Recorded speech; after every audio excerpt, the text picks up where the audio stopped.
दुनिया की सबसे खतरनाक जगहों में से एक, जहां तापमान -50 डिग्री तक गिर जाता है, जहां सांस लेना भी मुश्किल हो जाता है और जहां इंसान से ज्यादा मौसम जानलेवा होता है।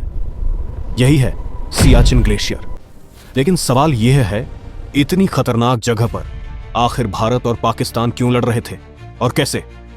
भारत ने एक ऐसा ऑपरेशन चलाया जिसने इस पूरे क्षेत्र का नक्शा बदल दिया।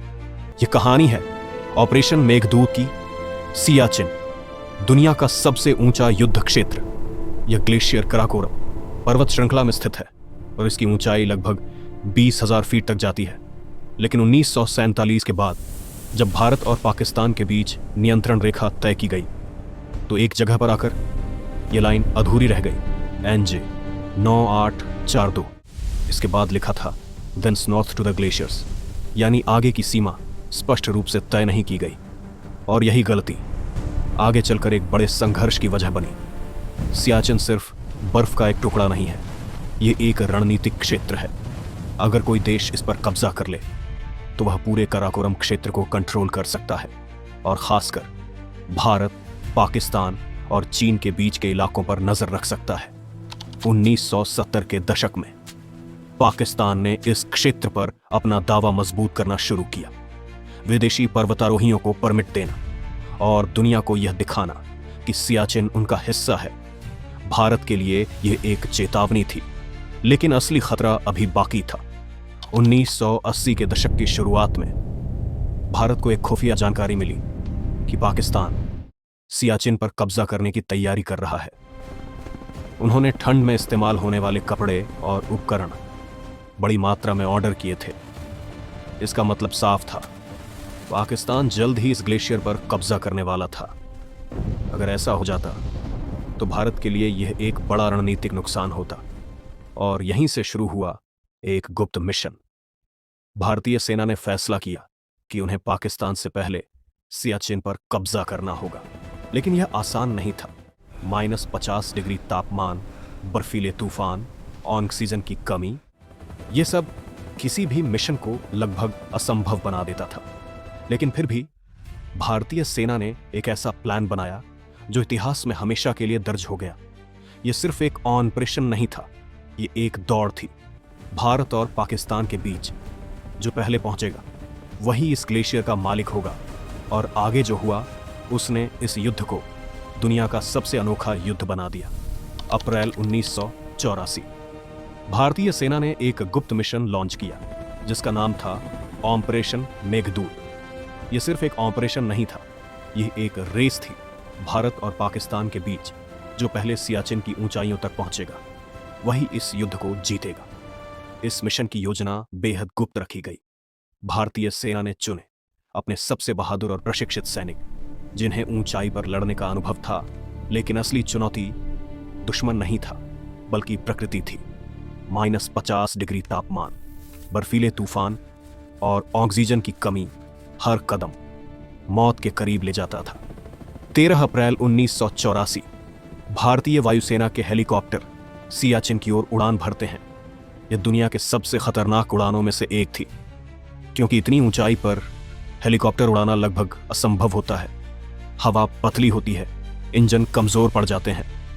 लेकिन फिर भी भारतीय पायलट्स ने यह जोखिम उठाया और सैनिकों को सीधे ग्लेशियर पर उतारना शुरू किया। बर्फ से ढकी ऊंची चोटियां और उनके बीच भारतीय सैनिक उतरते हैं। यह सिर्फ लैंडिंग नहीं थी, यह इतिहास का एक टर्निंग पॉइंट था। सैनिकों ने तुरंत अपनी पोजीशन संभाली और ग्लेशियर के सबसे महत्वपूर्ण पॉइंट्स पर कब्जा करना शुरू किया। लेकिन यह मिशन आसान नहीं था। पाकिस्तान भी इसी योजना पर काम कर रहा था। उनके सैनिक भी सियाचिन की ओर बढ़ रहे थे, लेकिन भारत उनसे पहले पहुंच चुका था। और यही इस पूरे ऑपरेशन की सबसे बड़ी जीत थी। भारतीय सेना ने सियाचिन के सबसे ऊंचे और रणनीतिक स्थानों पर कब्जा कर लिया, जैसे बिलाफोंडला, सियाला। ये ऐसे पॉइंट्स थे जो पूरे क्षेत्र को कंट्रोल करते थे। अब भारत ऊंचाई पर था और युद्ध में ऊंचाई का मतलब होता है एडवांटेज। लेकिन असली लड़ाई अभी बाकी थी। यहां दुश्मन से ज्यादा मौसम खतरनाक था। सैनिकों को बर्फीले तूफानों का सामना करना पड़ता था। कई बार -50 डिग्री तापमान में बिना हिले डुले रहना पड़ता था। ऑक्सीजन की कमी शरीर को धीरे धीरे कमजोर कर देती थी, लेकिन फिर भी भारतीय सैनिक डटे रहे। जब पाकिस्तान को पता चला कि भारत ने पहले ही सियाचिन पर कब्जा कर लिया है, तो उन्होंने भी जवाबी कार्रवाई शुरू की। और यहीं से शुरू हुआ दुनिया का सबसे ऊंचा युद्ध, जहां गोलियों से ज्यादा मौसम लोगों की जान ले रहा था। अब सियाचिन एक युद्ध भूमि बन चुका था, जहां हर दिन जीवन और मृत्यु के बीच संघर्ष चलता था। लेकिन सवाल यह है, क्या भारत इस क्षेत्र को हमेशा के लिए अपने पास रख पाया? और इस युद्ध का अंत कैसे हुआ? सियाचिन अब सिर्फ एक ग्लेशियर नहीं था, यह बन चुका था दुनिया का सबसे ऊंचा युद्ध क्षेत्र। भारत और पाकिस्तान आमने सामने थे, लेकिन यहां गोलियों से ज्यादा मौसम जानलेवा था। सियाचिन में असली दुश्मन इंसान नहीं था, बल्कि प्रकृति थी। -50 डिग्री तापमान, बर्फीले तूफान और ऑक्सीजन की भारी कमी। कई सैनिक बिना युद्ध लड़े ही इन परिस्थितियों के कारण शहीद हो गए। यह एक ऐसा युद्ध था जहां हर सांस एक चुनौती थी। कल्पना करो, हजारों फीट की ऊंचाई पर चारों ओर सिर्फ बर्फ और बीच में भारतीय सैनिक जो दिन रात इस देश की रक्षा कर रहे थे, महीनों तक अपने परिवार से दूर, बिना किसी सुविधा के, सिर्फ एक लक्ष्य के साथ, देश की रक्षा। पाकिस्तान ने कई बार कोशिश की भारतीय पोस्ट्स को वापस लेने की, लेकिन हर बार भारतीय सेना ने उन्हें रोका। ऊंचाई पर होने का फायदा भारत के पास था पार्ट 2, और यही इस युद्ध की सबसे बड़ी ताकत बन गई। धीरे धीरे भारत ने सियाचिन पर अपनी पकड़ मजबूत कर ली, और आज भी भारतीय सेना दुनिया के सबसे कठिन हालात में इस क्षेत्र की रक्षा कर रही है। यह सिर्फ एक पोस्ट नहीं, यह एक प्रतीक है साहस और बलिदान का। लेकिन इस जीत की कीमत बहुत भारी थी। सैकड़ों सैनिक इस मिशन में शहीद हुए, कुछ दुश्मन की गोलियों से और कुछ इस निर्दयी मौसम के कारण। हर एक सैनिक की कहानी एक बलिदान की कहानी है, जो शायद कभी पूरी तरह बताई नहीं जा सकती। ऑपरेशन मेघदूत सिर्फ एक सैन्य अभियान नहीं था, यह एक संदेश था कि भारत अपनी सीमाओं की रक्षा के लिए किसी भी हद तक जा सकता है, चाहे हालात कितने भी कठिन क्यों न हो।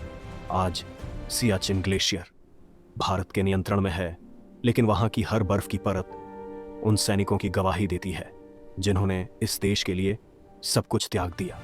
और शायद यही कारण है कि सियाचिन को दुनिया का सबसे ऊंचा युद्ध क्षेत्र नहीं, बल्कि बलिदान की भूमि कहा जाता है। कुछ जंगें जमीन के लिए लड़ी जाती हैं, लेकिन कुछ जंगें सम्मान के लिए।